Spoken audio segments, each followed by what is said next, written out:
যারা বিশেষ করে এখন অনলাইনে বিভিন্ন কথাবার্তা বলেন তাদেরকে বলবো একটু চিন্তা ভাবনা করে কথা বলাই উচিত। আমাদের একটি প্রিয় বাংলাদেশ, এই বাংলাদেশ নিয়ে ষড়যন্ত্র চলবে, এটাই স্বাভাবিক। তো সেখানে আমরা নাগরিকরা যদি ঐক্যবদ্ধ থাকি, কোনো ফ্যাসিস্ট দ্বিতীয়বার আসতে পারবে না, এই প্রত্যাশা আমরা রাখি।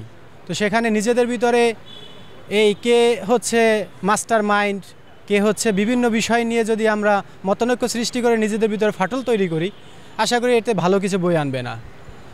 তো এত হতাশ হওয়ার কিছু নাই, দেশ আছে। আর বিশেষ করে বাংলাদেশ প্রাকৃতিক সম্পদে ভরপুর। এই প্রাকৃতিক সম্পদে যেখানে ভরপুর, আপনারা সাধারণত বুঝেন, যার কাছে অর্থ সম্পদ বেশি থাকে তাকে কিডন্যাপ করা হয়, তাকে মুক্তিপণ দাবি করা হয়। তারপরে যেই ঘরে সম্পদ বেশি সেই ঘর চুরি হওয়ার সম্ভাবনা থাকে। তো বাংলাদেশ একটা সম্ভাবনাময় দেশ। এই দেশ নিয়ে ষড়যন্ত্র চলবে, বিশৃঙ্খলা হবে, লোভী মানুষ ক্ষমতায় আসবে, বারবার গণ অভ্যুত্থান হবে। তো সেজন্য এত ক্রেডিট নেওয়ার কিছু নেই। জুলাই গণ অভ্যুত্থানে ছাত্র, সাধারণ জনতা সবাই মাঠে নেমে আসছে। নারীরা রাত বিরাত, আমার কাছে প্রমাণ আছে যে এই নারীরা রাত বিরাত মাঠে ছিল, তারা ছেলেদেরকে পানি খাওয়াইছে, প্রমাণ আছে। তো তারা তো এত ক্রেডিট দাবি করে না। আপনারা এই ক্রেডিটের রাজনীতি করেন, যাই করেন, এর ভিতরে সত্যকে তুলে আনেন।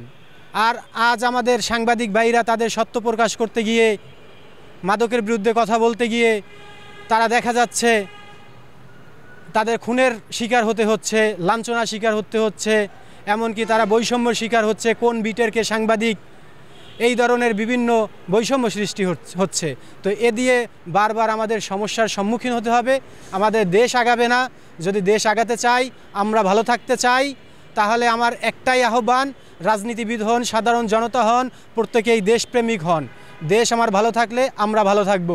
আর দেশ ভালো রাখার জন্য সাংবাদিকদের সম্মান করুন, তাদের পেশার যথাযথ মূল্যায়ন করুন, এই আশা ব্যক্ত রেখে আমি আমার গাজীপুরে মাত্র একটি ঘটনা না, তুহিন ভাই সহ আরও বিভিন্ন ঘটনা হয়েছে ইতিমধ্যে আমরা জানতে পারছি। এজন্য আমরা খুবই ব্যথিত।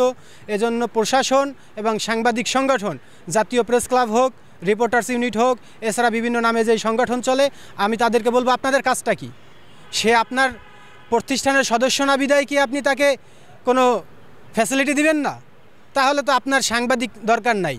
তাহলে তো আপনাদের নিজেরা একটা সংগঠন করে নেন। যদি সাংবাদিক সংগঠন হিসাবে আপনারা বলতে চান, সবাই এর পিছনে সোচ্চার হন এবং এই চলিত মাসের ভিতরে এই তুহিন হত্যাসহ, সাগররুনি হত্যাসহ প্রত্যেকের যত ধরনের বৈষম্য শিকার হয়েছে এবং যারা শহীদ হয়েছেন প্রত্যেকের বিচার দাবি করি এবং সেটা যুগ উপযোগী দৃষ্টি জানি মানুষ ভয় পায়, সাংবাদিকদেরকে লাল রক্তচক্ষু আর না দেখায়, সেই ব্যাপারে আপনারা ব্যবস্থা নিন এবং সবাই নাগরিক সহ, সাংবাদিক সহ যে কোনো পেশার সবাইকে সোচ্চার হওয়ার আহ্বান জানাচ্ছি।